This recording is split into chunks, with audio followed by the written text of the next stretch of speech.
listen to it. Like, there he is. Dane, what's going on, bud?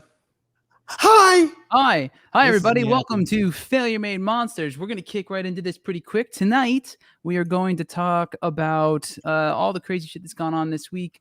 Dante Wright, Adam Toledo, the unfortunate FedEx situation today, but on and Dogecoin. I got to bring it up. Got to bring up Doge. Doge to the moon. Doge to the moon. And we also have our buddy David J. Phillips, producer of the new upcoming film Eat Wheaties. So that's going to be awesome. Eat Wheaties, son. And we're going to show the trailer for that in a little bit as well. So stick around. But until that, I think it's time. Cue the music. Represent the lobby, not the people. 4 years in a sequel. The bottom line is the bottom line. They represent the full, not the hungry. The NASDAQ, not the country. The bottom line is the bottom line. They represent the greedy, not the needy and seedy backroom dealings. The bottom line is the bottom line. Billions and billions and billions of black people killed at the hands of bullshit. You just had to. And I don't blame you. I don't blame you. It's been going on, man. Hi, everybody. I am Santino the Misfit, and this is my co-host, cohort, and compatriot. Hi, my name is Dane Alexander, but you can call me the Great for short. Indeed, you can. And this is Failure Made Monsters. Thank you so much for tuning in. On this show, we like to talk about everything from politics to porn stars. So if you wonder what the show's about midway through, we've been asking ourselves the same question since day one, and we're cool with that. So enjoy the ride. We do this show live, by the way. So if you're tuning in on Twitch or YouTube, please feel free to join in on the conversation in the comments and chat. Comment your comment in the comments. Yeah. So, and obviously on YouTube, absolutely obliterate the subscribe button on Mainstream Misfits there, which is our YouTube channel, and tickle the notification bell. Yeah, enjoy that. Tickle it. Sweet. Tickle so, it. Dane. Yes. I know before we started, you said you wanted to open. So the floor is yours, good sir. So this clearly touched pretty close to home for me. I did want to start with just Adam Toledo situation. I mean, if for anybody that doesn't know, been living under a rock, there was a 13-year-old boy that was shot and killed by Cook County Police Department, who I have had numerous run-ins with. This is Chicago. Yeah, this is in Chicago. Foot pursuit led down an alley. Little boy turned, put his arms up, and was shot in the chest. Officer, to his credit, rendered aid, but the boy obviously died. Now, there's a whole lot of, hullabalub about, well, he had a gun, he threw the gun, and there's another angle, as always. Like the fact that the rumor mill immediately starts to churn with, well, what did he do? What kind of person was he? Blah, blah. I'll tell you what kind of person he was. He was a 13-year-old boy. That's the start of it. Just the simple fact that one of the first things that I saw overwhelmingly once I even kind of put it up on my social media was, oh, well, he was an enforcer, he was a gang member, blah, blah, blah. And I get that. I really understand how that looks to somebody who's never been affiliated with a gang, who's never lived in a place like Chicago. I understand how that looks. But there's an aspect to that you don't understand. And none of that justifies taking a split second to shoot a 13-year-old boy. And you can't sit here and tell me that, well, it was dark and he was running and you know what a 13-year-old boy looks like, just like you know what a fucking taser feels like in your hand, especially, and I'm segueing here into the Dante Wright situation, which happened right around the same time, wherein the officer, upon trying to, I guess, Officer Kim Potter tried to restrain Dante, and I guess shouted several times that she was going to tase him because they were unable to. Okay, here's what I'm going to say. I don't know who here is listening that has ever been a person of color stopped by the police. And definitely who has ever been stopped knowing that they have warrants or that their license isn't valid or any number of any one of the number of bullshit reasons why you could potentially get stopped. I'm not saying they're all bullshit, but majority. But the fear, especially anything under, I'm going to loosely say 27, 28, anything under that. The kind of fear that you experience when your mind starts to cook, like, I'm going to go to jail. I don't know what's going to happen. You don't understand. It's not so cut and dry to say, well, he shouldn't have resisted. If you've never been in that situation, if you've never been anywhere near something like that, I would seriously suggest having some restraint when you're kind of considering the whole circumstances surrounding that kind of a thing, because it isn't so black and white and it isn't so cut and dry. So anyway, 20-year-old, go ahead. It's not. Yeah, no, and to that point. So to clarify a couple of points too, and just so everyone watching has all the facts before we get into other topics, obviously we will. But for Adam Toledo, there are stills from Insider.com and other places that do show he apparently within 0.8 seconds of the stop and turn dispose of a handgun behind the fence that he was up next to. And it was the foot. Not sure. Do we know if it was a handgun or if it was just an object that could have been a handgun? Because his attorney said it could have been a handgun, but we don't know for there's sure. Footage later on from the same officer, so Eric Stillman's body cam, where there was a firearm that was discarded in the area, right? It's literally up against the fence, standing upright against the fence. That it looks like he tossed it. Yeah. So I mean, is it a lot of this is is not also the slide was locked back and it was empty, but whatever. Anyway, go ahead. Yeah, that's fine. But the officer doesn't know that. Now, I'm not defending the actions. I'm just stating that there are details here that don't make it as cut and dry as certain situations like we have seen. Granted. Or as in the chat, Rolo pointed out, where the military officer was pulled out of his car and pepper sprayed, and we saw that video, and that's just gross, excessive use of force, completely uncalled for, and profiling and a whole host of other things that we've all come to kind of get. There was another incident right around the same time. A 60-year-old man in the truck. Did you see that? The footage of this? They were attempting to arrest a 60-year-old man in a truck who was trying to flee, hitting cop cars the whole way. Nobody drew a weapon. Oh, I did see that. He was a white man.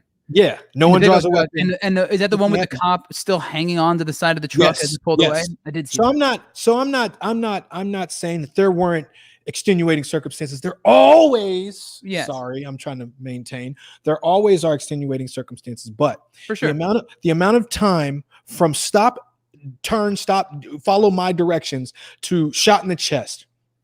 That's not enough, but the kid did have a weapon at the moment. So the argument isn't, again, not cut and dry. I don't know what, honestly, after reading about it and stuff, I can't tell if there's enough information to make like a cut and dry, like, yeah, that seems like that way. I can understand kind of both points of view. Now, just in that is split decision part of it. But as for the chasing a 13-year-old kid down with your gun drawn already, is it like, I mean, you start to wonder, I don't know. I guess, the argument can be, well, what if he goes and fucking shoots somebody else or does whatever? Like, you got to, all right, that's their job. This and okay, that. Like, what was the point? I don't know about it, why he even started chasing him to begin with. So then when rioters were at the fucking Capitol and they were beating the shit out of a fucking cop to death, how come nobody thought, well, what if they leave here and they go kill somebody? No. What if they leave here and go do the same thing? It's not. No. Look, you and I both know, we agree that there are systemic issues and clear disparities in the treatment against people of color and everyone else, right? So that's not up for debate in our forum here. You and I both agree on that wholeheartedly. Right. I'm just talking about these specific cases because there is a thing that happens a lot. Is this sort of like personally, I'm not. I'm not one for mob mentality. And I know you're not often, but we can get caught up in things. And we've talked about the Black Lives Matter movement and everything that happened over the summer. And there were things being thrown around at the time, like all cops are bastards and defund the police and shit, stuff that I don't personally completely agree with. It's the same, like, and I have, we can dig into that a bit, but like, I know police officers who aren't bastards. So I'm not saying all cops are bastards. But no. Well, so and that's where in the confusion kind of comes in, because people like to say, well, I know cops that are good apples. I know. I've never met them personally. But when people do say, and this is by and large, I'm not saying every individual means it the same way, but typically when people say ACAB or when people say FTP, it's not necessarily every fucking individual. I know. It's the system. I know that has been put into place. That type of and I actually made a comment about that to an officer that I know. You understand that though. And I'm like, well, I'm like, here's the thing. Yeah, but hang on. Hang on real quick, because let's not rehash things we've talked about before. Like I know that. You and I agree on that. And it's the same thing with defund the police. Excuse me. Where it's like we understand that the actual movement behind that doesn't mean like abolish the police entirely. Some people are actually saying that, but you and I have had the conversation where it's like, well, no, like you don't need the police officers responding to every single fucking event, every trivial matter, traffic stops, armed, the whole thing. Like there's so many instances in which police should not be there, and lethal force or aggressive actions whatsoever are not necessary, especially in cases of people with mental ailments and certain distress and domestic disputes that aren't violent, things like that. Like there's just cases that escalate too far because the wrong people are not equipped to handle it. And we've talked about where reform is what's needed, as opposed to just like we don't need cops at all ever. Like there should be no police force or law enforcement whatsoever. I mean, at least, and I don't know if your opinion on that has changed since. But I'm not one to think that we should dispel all law enforcement entirely. Are you? Because I know in the past when we've talked about it, I would say not dispel, but upturn the entire justice system that we've put in place. I mean, and I don't, because people like to say reform, but they mean, oh, we should train them more. Fuck that. No. It doesn't matter how ground level. It doesn't. Yeah, because it doesn't matter how well you train somebody to do the same dumb shit, fucking ass backwards task. It's still gonna be that. When I see an active shooter get hit in the leg after killing, what did he kill? 9? The one before FedEx. 8. I don't recall. Yeah, he got shot in the leg and walked out. That was an active shooter.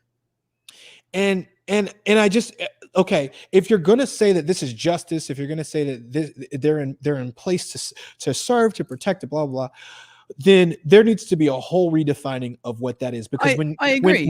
when you make people basically a price tag, when you make them a commodity in a system that basically just creates this thing that feeds the industrial prison complex, we're not operating on a level that is helping anyone. That's perfect for the segue and the analogy I was going to draw. And this is the reason I'm even saying this is like, I just want people to look at these things individually where they can. Granted, look, if you look at them as a whole, there's an obvious problem, right? If you look at everything from a macro point of view, there's clearly problems that need to be addressed. There is an inherent need there to address these issues, and there are fundamental flaws in a lot of these different systems that are in place right now, across the board for law enforcement and the prison systems, et cetera. And a good example, but the messaging, and this is what I'm getting, is the conversation keeps getting had and it keeps kind of getting distorted, where it's like everyone's all in on, like, even the family of I think it was Dante Wright is like, we don't want to see people get violent, and then like right afterwards people are getting violent. People got violent. And like now you and I again have had this conversation. I don't want to rehash, but like I kind of get the need for it. Same thing with, even Martin Luther King's talked about in the past. Like sometimes it's just the fucking the next. You can only ask so many fucking times. We've been asking. Sure. I get it. Again, you and I are on the same page on this. All I'm getting at is that with these instances, and I just urge everyone watching and listening, is like, take a look at these different cases. I see too many people. No knee jerk.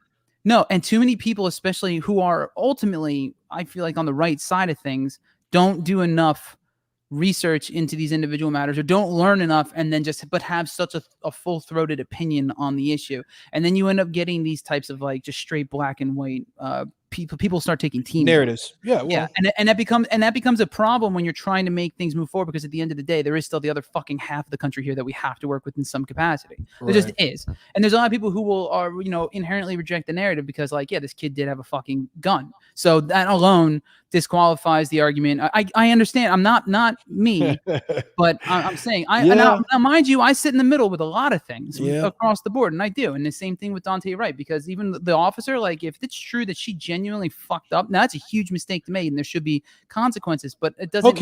Wait, your personal opinion. Do you think she fucked up? Tell the truth. I haven't seen the body cam tape, but from what I've read, if what the DA's record of the instance is, you didn't see the tape yet?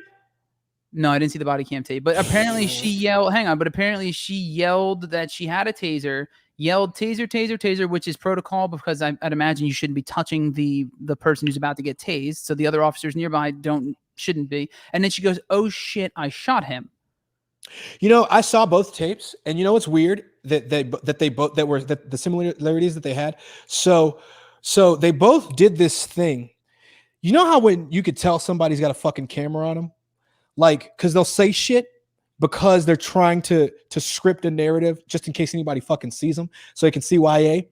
So I noticed that the officer who shot Adam, one of the first things he did was he's like, "Hey, where you shot? You know where he's fucking shot. It's not that fucking dark. You know where he shot. 1, 2. There's this.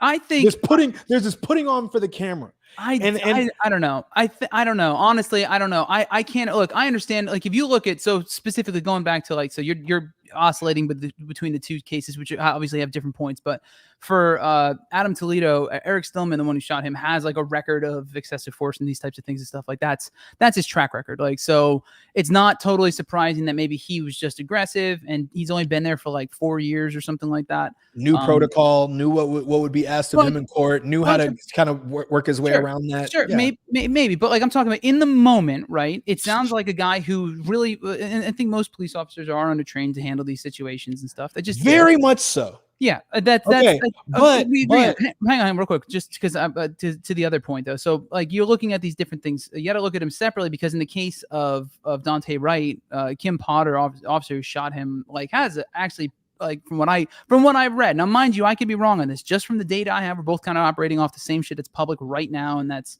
what we know.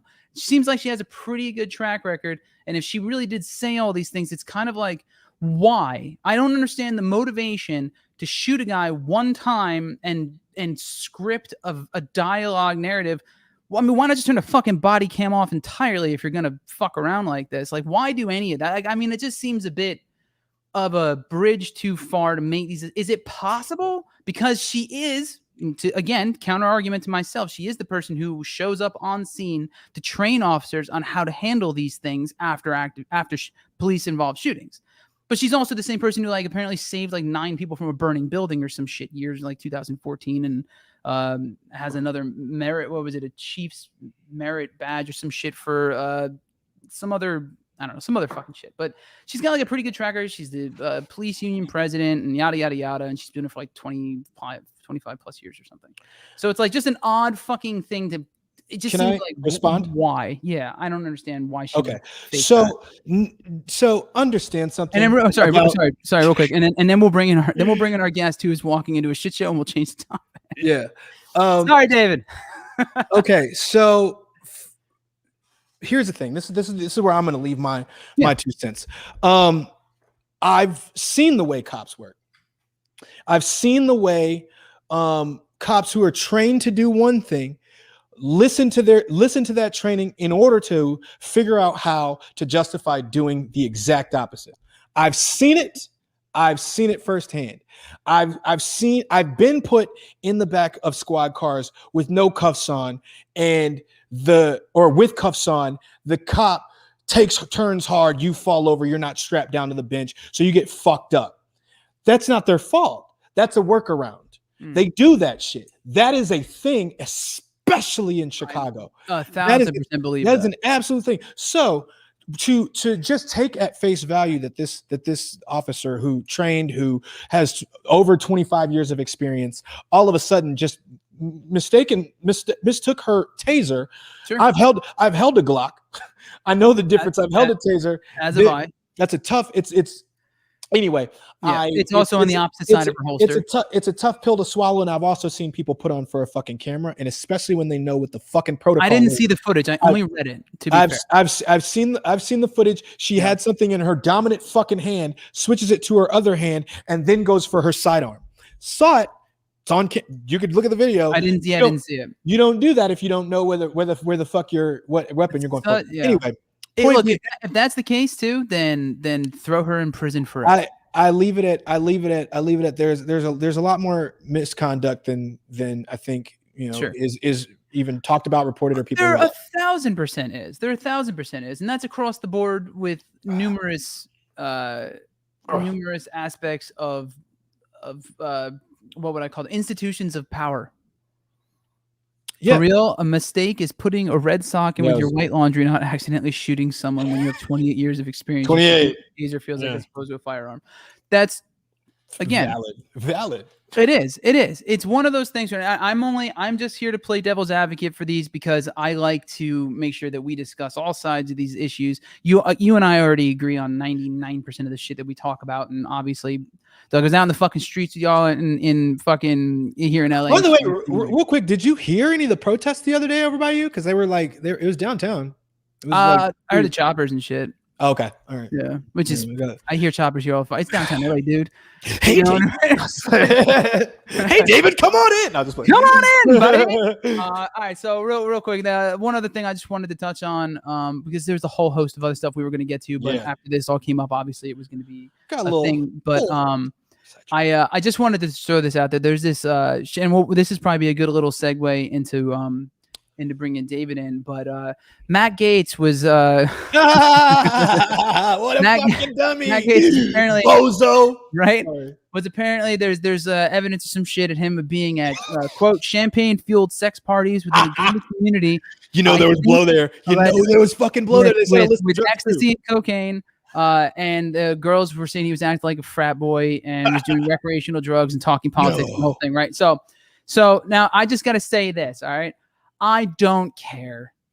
That is not a big deal.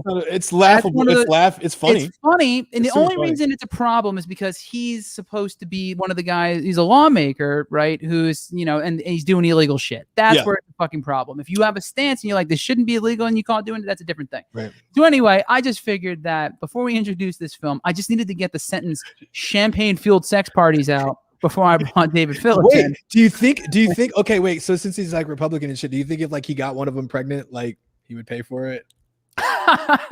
You know he would. He'd be like, I'm gonna Venmo you homework money. I was just gonna say he's gonna pay nothing but like little baby emojis every month.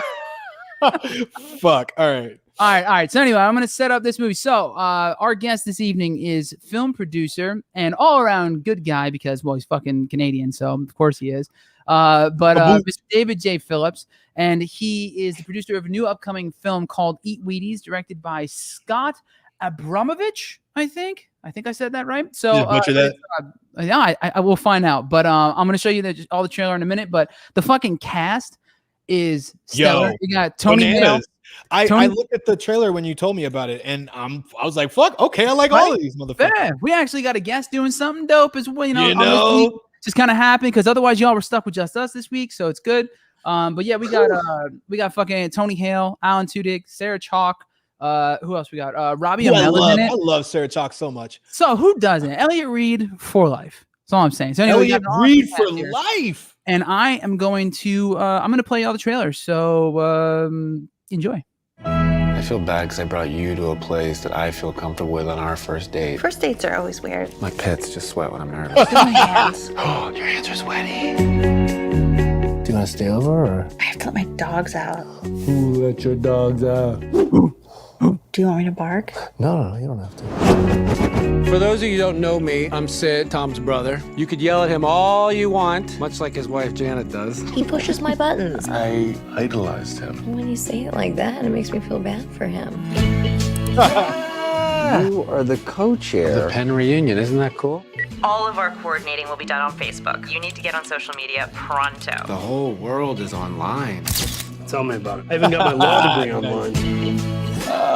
Did I ever tell you that I was friends with someone famous in college? She's a pitch-perfect actress. You were friends with Elizabeth Banks? Yes! And she knows who you are? Yeah. I mean, I think she does. Dear Elizabeth, I just remembered something you used to do in college. You would wave and you would say, "Eat Wheaties!" Dear Elizabeth, random, but do you remember I was in that comedy improv troupe, Booty and the Whole Fish? Do you remember when we took Eat Wheaties? Eat Wheaties. Eat Wheaties. Who's Sid Straw? He says he's a close acquaintance Hollywood. with Elizabeth Banks. There is no such thing. He's writing crazy posts on Elizabeth Banks' fan page. They went viral. What does that mean? It means a lot of people saw it. You have been fired from your job, removed from a volunteer position, and publicly mocked for your celebrity obsession. He also just moved in with his parents. I don't know if that was necessary. No. Stop trying so hard with everything. This is not about Elizabeth Banks. This is about me, confident about who I am and what I've become. I like your optimism. You gave a wedgie to Sharon Stone? It's my claim to fame. Do you like keep in touch with her and stuff? No. I love Alice. She's Sharon Stone. I'm a leaf on the wind. There we go. Eat Wheaties, ladies and gentlemen, the producer here, and soon to be my claim to fame at this rate, Mr. David J. Phillips. What's going on, brother? What's going on, everybody? How are you, man? Thank you so much for joining us. Thanks for having me, man. I'm stoked to be here. How you been, Santino? It's been a bit since we actually saw each other in person. I guess I feel like it's been a long time since I've seen anybody in person. So I'm looking forward to human interaction. I saw Dane on the rooftop here once for about 20 minutes. That was it. That was a cool moment. It was great, man. It's touching, right? There was no touching. There was no touching.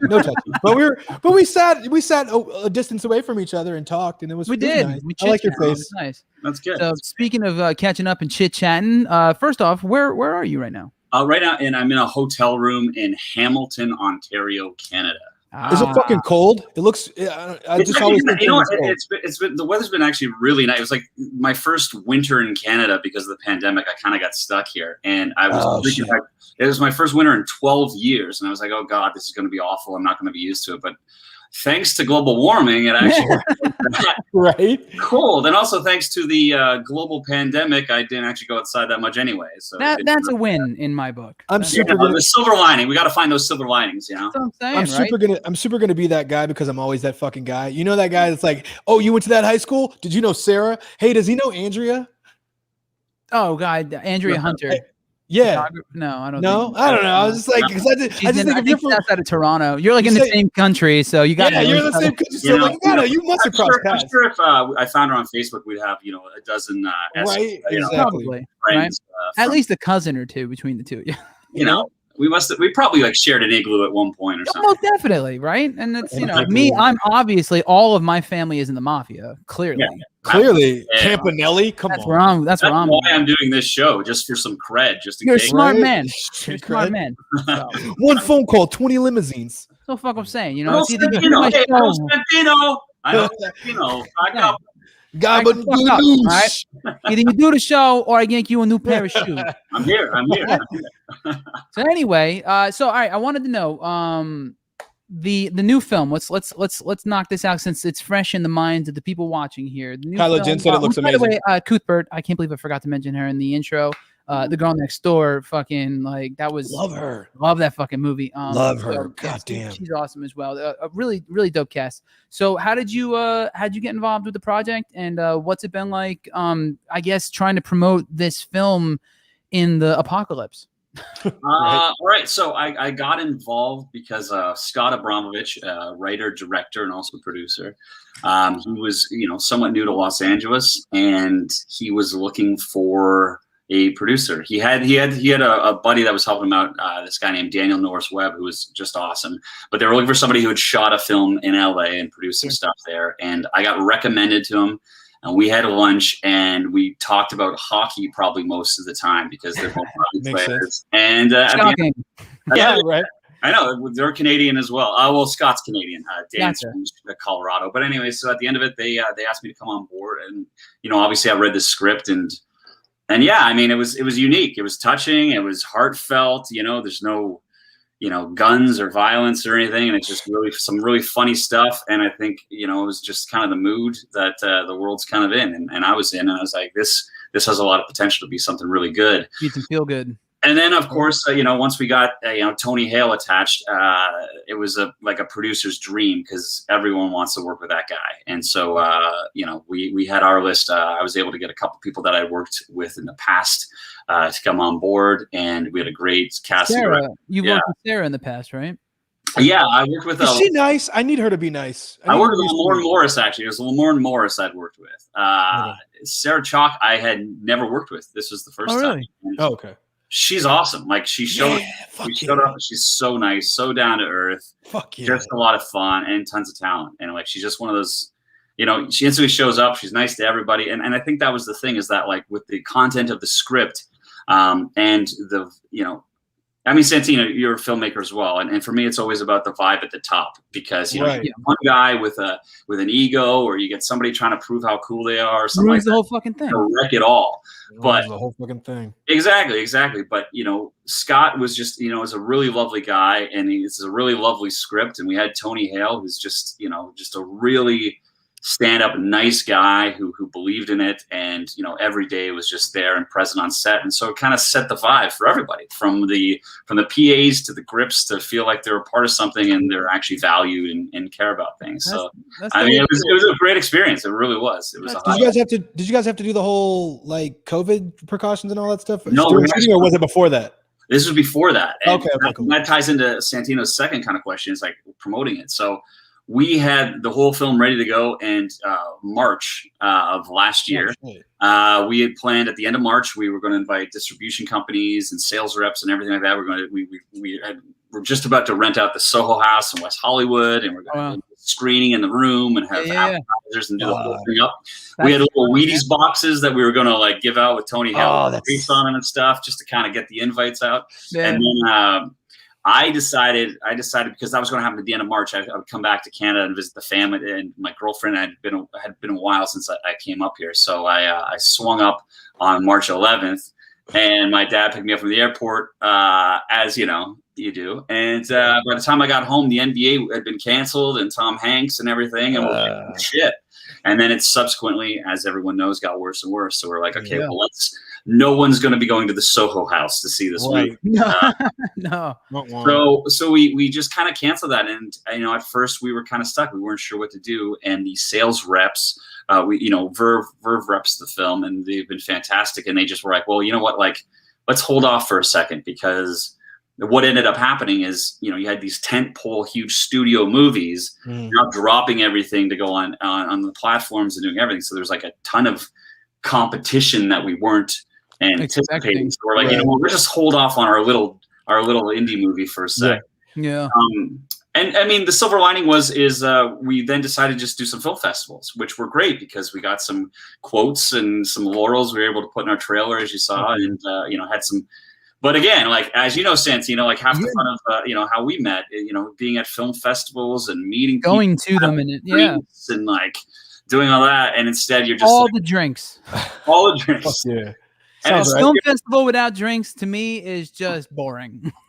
I mean, most things without drinks. I mean, like, you know, you go to film festivals and you're like, I like meeting people. I'm a social guy, and you don't even end up seeing the movies sometimes because you're busy like being in a new city and making friends. We the first one we met, it was at Garden State. That's right. Yeah. Garden State Film Festival. And you were there with Xander Berkeley and the Maestro. That's right. Who? You were there with Bully. Xander Berkeley, if you're familiar. Xander Berkeley. Who is that? Why is that name sound familiar? He's been Xander's been around for a long time. I think he's been like everything. Terminator 2 to Walking Dead. He was in The Walking Dead, but he was also in. I know who you're talking about. Older gentleman, yeah. And he was T-1000, right? No, he was the guy that gets the blade through his head with the milk. Yeah. The T-1000? Was it? No, the T-1000 is the guy that turns into the metal that puts the blade through his mouth. Oh, got it. I was like, it's somewhere in that scene. All right, cool. Xander's one of those dudes you've seen in a million movies and didn't know it. And then in other, then he's done some other shit. Like he was in right after he did yours, he actually did my buddy Corey Pike's movie Dark Harbor. That's right.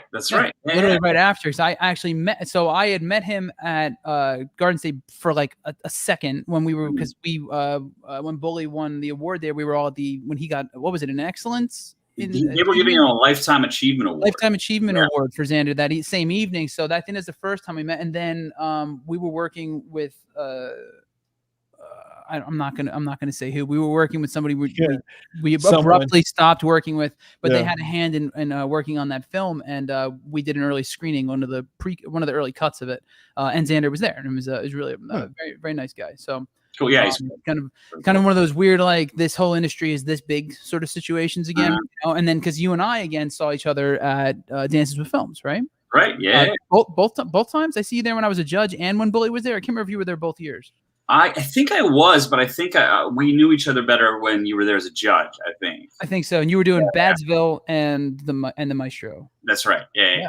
That's right, man. So, Oh, fuck. yeah. I can't believe you guys go way back in shit. I know. It's feels like it. You know? That was only like a couple years ago, but it feels like an eternity ago because of the way the last year's played out. Yeah. Everything feels like yesterday and forever ago because of like this weird string of similar days, Groundhog style. You know. Absolutely. So wait. So then, what's happening in Canada then? Well, in Canada, it's a bit of a shit show at this point. So you guys are getting, for a while, I was really happy to be up here because we had lower cases and things were under control, and you guys were skyrocketing. And I was like, and I was very fortunate because I found someone to like take my place while I was gone. And nice. So I was like, okay, I'm just going to stick up here with my friends and family. So have you not been back once since you went up there? The whole thing? I went back in May. I went back for 2 months. I went back for June and July. And came back. I came back right in time for the riots. I was just gonna say, yeah. Which again, it was like I'd spent like a few. I'd only packed for like a week and a half, and so I was just gonna. That's why I was getting at. I was like, is that the same shirt you've been wearing every right? Year? Well, so I had to get back at some point. I also wanted to figure out what was going on, so I just bit the bullet and flew back. And then I arrived 3 days later. The riots were happening, and at one point, my entire building that I live in was surrounded by like a SWAT team because protesters were on the roof of the building, and I just was like blocking the door with my chair, and I was like, "Oh my God, why am I here? I was so safe in the suburbs of Canada. What am I doing here?" Right. Meanwhile, Dane and I are in the quick, right? Literally, with my drone in a soup can. Oh, P.S. Oh, real quick, were filming like 90% of the time you were out there. I gotta say, does anybody see the kid who recently at the protest was like on the news and he's like, yeah, I'm just out here with some soup for my family? Like that. And the reporter's like, you're not going to throw that at anybody. He's like, no, it's like I said, it's for my family. I was like, legend. Unnecessary, sir. Unnecessary. No, it's for my family. Anyway, sorry. No, tangent. I didn't actually watch the clip. I just saw the pic and it made me laugh because he had that like swagger. Like swagger. Zero fucks were given in this moment. Zero fucks. Totally. That's amazing. Yeah. Shit, dude. Yeah, so you're Canadian now. I wrapped up my place. I got somebody in there. I packed more, and then I came home in August thinking I'd be up for like a month or two. But here we are. Here we are. Now cases are skyrocketing here. They just put in like these more restrictions in Ontario where the cops can pull you over and ask where you're going. You got to prove that you're essential to even be out of the house. It's getting can you not come back in the country right now because of like I can, yeah, because I can go back, but then like if I wanted to come back, it's like a 2 week thing. And then I got some work up here, so I was like, well, I guess I'll just ride this out. So what do you are you just heavy into promotion cycle right now, or are you? We're promoting the film, obviously, and doing that sort of stuff. But actually, a friend of mine was doing a Christmas movie in Hamilton, Ontario, and here I am. I was like, yeah, shit, I need to get out of the house. I was dying, and so yeah, we're shooting this Christmas film. That's awesome. Yeah. So it's always weird to me, like how much earlier than stuff comes out, people like are shooting it and stuff. Like, oh, you know what I mean? Like, it's so weird. Yeah. I mean, I know, I'm used to it, but yeah, it's it's really weird too. Just and I'm David. I know you can attest to this. Is when you shoot these things, you. I know for Bully, I kind of have this like everything feels like it's in like a time capsule from around when I shot it. Yeah. And then like I have there's like these mile markers from when we shot it. I mean, even before that too, like into pre-production when we were working on a script, the people we were working with then, and then you're on set for, we were only on set for 2.5 weeks. Yeah. Like that's it. Oh, yeah. And then I spent the next 2 years or something, 1.5 years with the movie, edits, sound, post, music, the whole fucking thing. Then the film festival circuit where I had the, great pleasure of meeting this gentleman here. So it's weird. So you look at this whole thing and you start looking at like, so in our case, we had a very specific, obvious measure of time. And that was Tucker. Our lead was 16, I think 15 or 16 when we filmed the movie. And by the time it came out, he pulled up, we shot I had to shoot this commercial and I worked with his family on it, and he showed up and he was like driving and he had a girl in the car, and I'm like, what the fuck, man? You're a child. Like, what's going on? I've been looking at you on years. He's going facial hair and shit. I'm like, what is happening right now? Well, like the shitty part for me, I feel like would be where like now you have this thing and it's done and you want to tell people like about it, but you can't, right? You have to like, you're just holding on to it until you start promotion and marketing and all that stuff. You mean like half the music we've recorded too? Yo, you said it, I didn't. Well, it's a comedy and stuff too, because like, you know, you edit it and you laugh at the beginning and then the jokes are not, they haven't been funny in months. You know what I mean? Dude. You guys laugh at the trailer jokes even? I'm like, yes. Can I tell you how as I was laughing as he just like was playing the trailer, I'm sitting there like, he's probably sitting there like, fuck, I've seen this a million fucking times. Oh, dude, I can't like the thought of watching the movie or the trailer right now that like I did. It's the same as like listening to certain songs I've done. I'm just like, I'd rather dive off my building. And like all the editing and the fucking, and I can't, and you can't unsee what it was and the raw, the components of it. Like it's like it's really difficult to look at. It's like looking at a puzzle and only seeing the pieces and not actually seeing the picture. Yeah, you know, it's really kind of hard to appreciate what the picture even looks like. You're just like, I know what each square looks like. Yeah, so. For me, and I don't know if this is the same for you, but for me, the only time I was ever able to really just kind of fully enjoy the film was when we did it. We did a private screening and then we did the premiere at the Chinese. At the Chinese theater when we did there, and we have like a full at Grauman's, you know, it's not even called that anymore.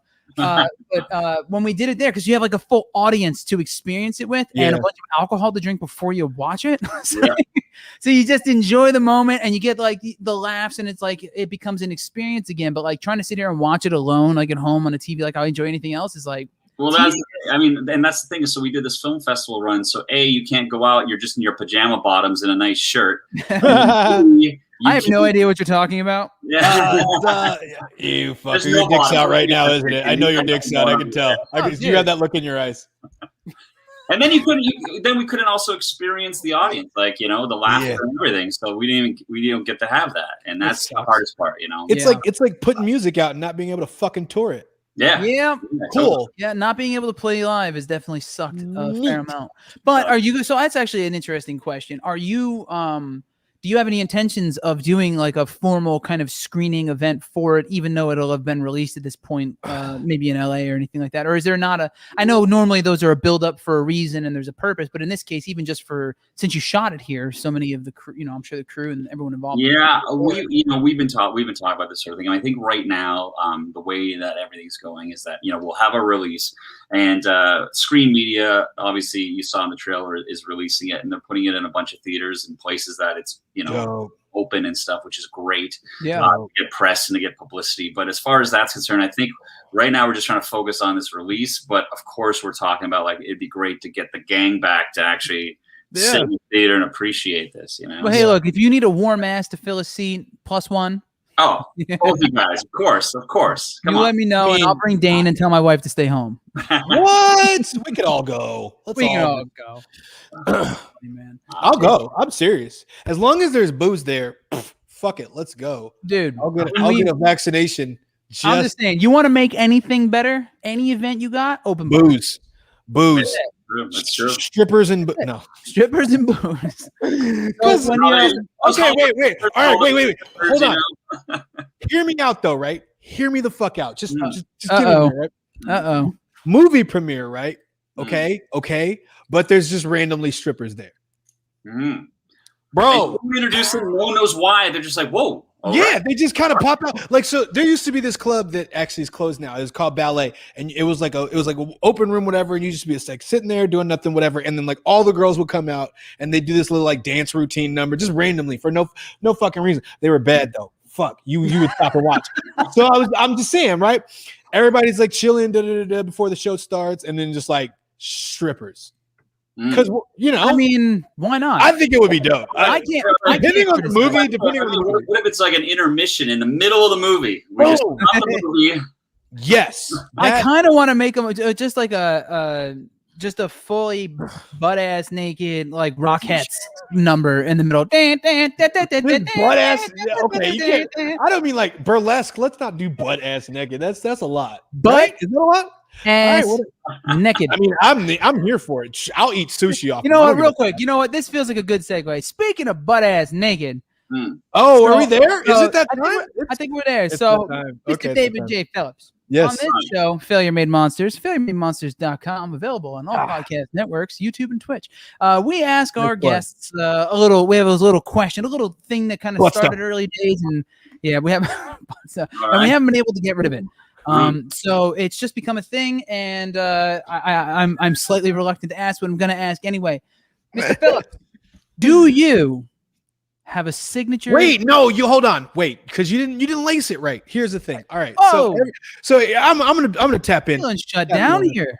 So here's the thing, right? All right. So everybody, sometimes you'll be like, drunk. You know what I'm saying? You've been going at it for a little while, having some good sex, and you got like some good sex, having some dynamite intercourse, and you there's that moment. I dare say this is some dynamite intercourse. Yes, indubitably. How are you? Are you enjoying it? Me too. No, no, and then you have your go-to, like, okay, this one will get it done. This is the one where it's like, okay, she's gonna pop, I'm gonna go to sleep, we're good to go. The grand finale of the fireworks. It's not just any move. It's your I'm gonna save this motherfucker till the end because I know. That's all. See, all right, Dane, that's Dane's interpretation. Mine was just kind of like, what are they gonna remember me for later, other than 3 times? What are they gonna remember me for? I like that. That's even better. Yeah, that's where I. Do you have? You have one? You have one. I'm gonna go with surprise thumb in the bum. That's what I'm gonna go with. What? He even low-key named it. All right, I already got a name for it. I already got a name for it. You better. The Mighty Poke. Now, for those of you who don't know, Mr. David Phillips here is a producer of a film called The Mighty Oak. Shut the fuck up. That's good. How did you just think of that? I fucking hate that. That was clever. You sir. You fucker. That was good. Feeling good about that one. Oh, the Mighty Poke. Thank you. Thank you, everybody. Woo, that's. I mean, okay. Yeah, that's. Wait, what are yours? Oh, like I haven't. Do I have one? Ours. We haven't done one. We haven't done one. No, we did. We came up with them in like early days when we were doing it with Rocky. I don't think I had one. I don't think you did either. You did. Did you? You did, and I think it was something the Great too, wasn't it? It was something Dane the Great. Probably. I'm that arrogant. And mine was mine had something to do with tacos and tequila or some stupid shit. I can't remember what the fuck. Oh, come on, man, that's not fair, bro. I don't even remember my. How do I not? It's one of those. To be fair, this is episode 35. Yeah, and for me, and we started this shit in June. It's more just every yeah. Wow, that's I don't know, man. All right, chat. If anybody in the chat, anybody in the chat remembers what our sex move was, let us know. Let us know, because I don't remember. I don't want to go back and start changing it now. It's canon, What? Hey, all right, let's go. Tony just lingering around in the background with a guitar. Huh? Oh! It's look at that! Tony's here. It's Shock the Monster. I had no idea. Hey, did you have no idea? I news to me, bro. Like, who lets you in? Assholes. By the way, fun fact: the art that's behind his head right now, he painted that. That's true. Wow. And that's who we always talk about on the show. It all synergy. And he teases me. Crazy is I actually painted this right here. Did you really? Did you? Can I see it? It's shut up. You're like in a hotel. And I bit hard. I'm like, what? Really? No way. If I mass produce it? I literally have a painting I did right here, but my camera is locked. So I'm gonna use your imagination. I don't see any painting or anything, but I do see something that I'm not used to seeing there. It's looks like a dildo. No. Is it some sort of lubricant of some kind? Oh, you mean what do you have there? Fucking fantastic French kissed shampoo and conditioner. Nice. Along with the Speakeasy line and Purple Haze shampoo and conditioner line, Fucking Fantastic has introduced an entire hair care line. This bad boy smells like orange creamsicles. It's also SLS, paraben, and alcohol free. Wait, does it really smell like orange creamsicles? Really smells like orange creamsicles. And you said there was one for beards too, right? So we have or something for beards. We have a multi-purpose oil called heroin, which smells like Is it watermelon. really called candy. heroin? You didn't Really call it called heroin. HAIRON. So is that in the gift bag that you give your guests? Like, wow, could be. No, actually, what you might want. You know what I could send you, sir? Is we have the Speakeasy line of this is the bourbon shampoo and body wash, and then it also has a tobacco Speakeasy. Bro, I need to go shopping on the website. That's what I'm saying. And then we also have a tobacco scented conditioner. They're also both sodium lauryl sulfate free and paraben free. Hold on. Wait, I'm hoping for some paraben free. I got you because parabens. Thank you. Bad news. I need to know. Wait, did you say tobacco? Scented? It smells amazing. So bourbon and tobacco, dude. It smells mad good. Trust. Okay, people. Okay, here's what I need to happen. Anybody in the comments right now, can you do me a favor? Just do me a fucking solid because I'm not going to be the one. Can you get the tobacco flavored scented conditioner? And just can you next episode? Can you just let me know? Because I'm not gonna do that. I agree. Weird. If you want, I would love DM me for a agree. discount code too. I'll hook you all up. Anyway. So, all right, we got about, I think, a little under 10 minutes left on the clock here from Mr. Phillips. So, I want to know, so you're working on a Christmas film now. Is there anything else on the pipe, or are you just kind of checking out the lay of the land and seeing what happens because of the, apocalypse? I had a few things in development, a few things with a bit of funding. I think also being in Canada, it's interesting because, as I am a Canadian, but I've done like a dozen films in LA as a producer, but I've never produced anything in Canada. So it's been kind of good just to kind of learn the differences and how things work up here, especially with tax credits and shit. So there's a difference province to province, or is it all federal there? It's both. There's federal and provincial. So there's actually like ways that you can take, like I could potentially take a project that has some funding and then bring it up to Canada to get the rest of the funding and stuff. So that's just really interesting to me to know a lot of those things. So are there a lot of incentives there? Tons of incentives. Because I know Vancouver is where they shoot like 90% of TV shows these days. Totally, yeah. Yo, isn't their money fucking crazy? Also, by the way, define crazy. Like you can't like rip it. You can't damage it. I mean, actual sort of stuff. The currency. I mean, yeah. It's like plasticky, and you can see through it and shit. Crazy. Yeah. It's pretty wild. Well, let's go back to the funding a movie thing here. Yeah. So if I find a little bit of funding here in the good old US of A and we decide we want to shoot the rest of it in Canada, there's some potential avenues to secure the rest of the funding there in Canada. Like if you give me like $250,000 American, we could probably make a movie for about $800,000. Fuck me, really? What? Yo, that is really good to know. You just we should talk offline. Here, and I know a Canadian producer who would be down to work with you too. Oh, dude, 1,000%. This is happening. Is that we're making a movie together? Is that what's happening? Is that producer looking for? We're calling it the Mighty Poke. Is that producer looking for any artists for soundtrack? Hey, you know what? Yeah, well, if he's got that covered. We'll go from there. They can submit their tracks and if they Oh, can they? Can they? They can. We'll see. The director might allow it. This is called The Spot. Welcome to On It. That's awesome, man.